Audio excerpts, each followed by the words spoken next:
جلالة الملك، بالنسبة للعلاقات الثنائية بين المملكة المغربية وإسرائيل، إمتى ممكن نتوقع رفع مستوى التمثيل الدبلوماسي بين البلدين من مكاتب اتصال حاليا إلى سفارات مثلا؟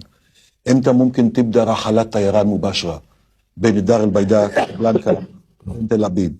إمتى ممكن يتم توقيع اتفاقيات تجارية وأخرى بين البلدين؟ أولا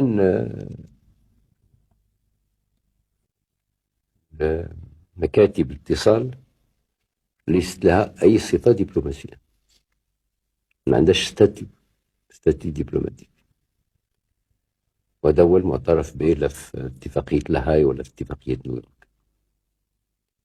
ولكن وضع المغرب